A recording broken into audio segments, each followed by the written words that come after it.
Well, today is World Cancer Day, a global initiative to raise awareness, reduce the cancer burden and promote greater equity.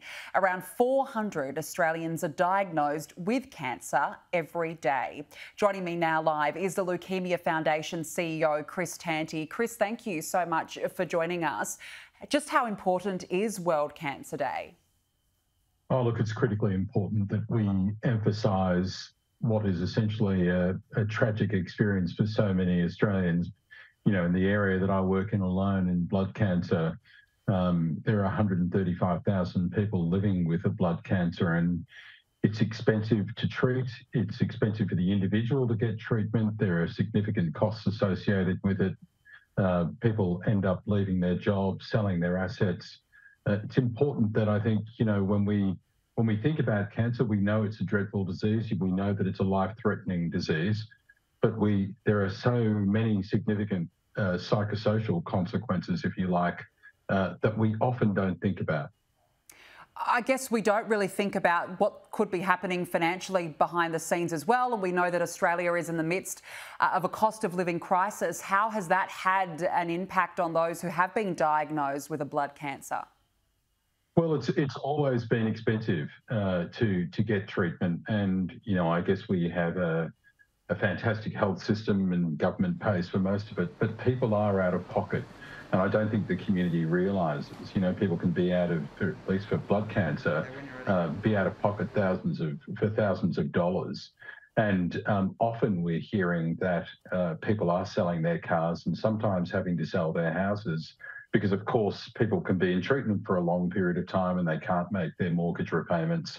They can't afford the cost of transport to get to their appointment, particularly if they're in regional and rural Australia. So it all adds up to a nasty illness, and on top of that, a financial burden for a lot of families. And how has that had an impact on those who are diagnosed, particularly when they're trying to seek treatment? Well, it adds enormous strain, and so you know, if you're getting treatment for a blood cancer, it's often a very long treatment. You get discharged home. Often you have to, if you're in a rural regional area, you're relocated to a city.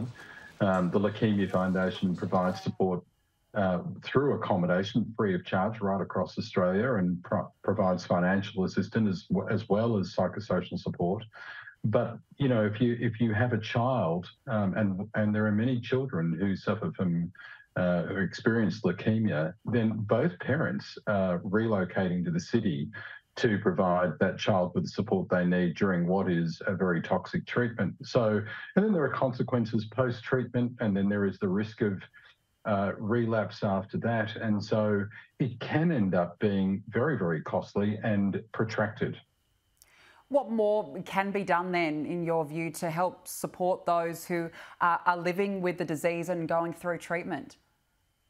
Well, I think there needs to be more financial support provided, and certainly we at the Leukaemia Foundation are clear about, you know, the support that most patients need.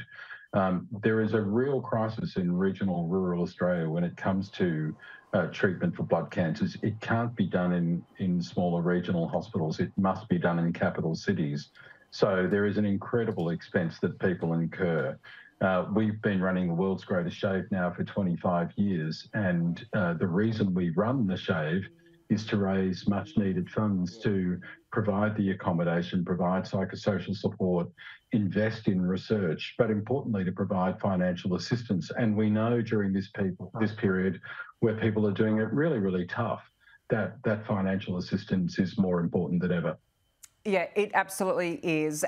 It's interesting to note as well that the theme of World Cancer Day this year is Close the Care Gap. How important is equitable care, not just in Australia, but around the world? Well, it's really important. One of the things that we've done over the last few years is set up the National Blood Cancer Task Force, and that involves a whole lot of experts from around the country. What is clear from the work that we've currently done is that there is a 13% survival disparity between those who are living in rural and regional Australia and those who are living in metropolitan areas. So there's a significant gap there. It's almost a postcode lottery, which is just unacceptable in healthcare.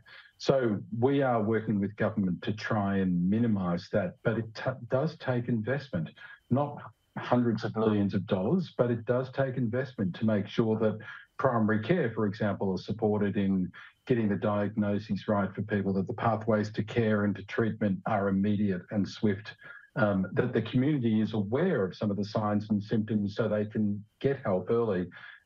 It's complicated, but all of it is achievable. Yeah, it absolutely is. Chris Tanti, we'll have to leave it there. Thank you very much for joining us on what is a very important day. Thank you for your time.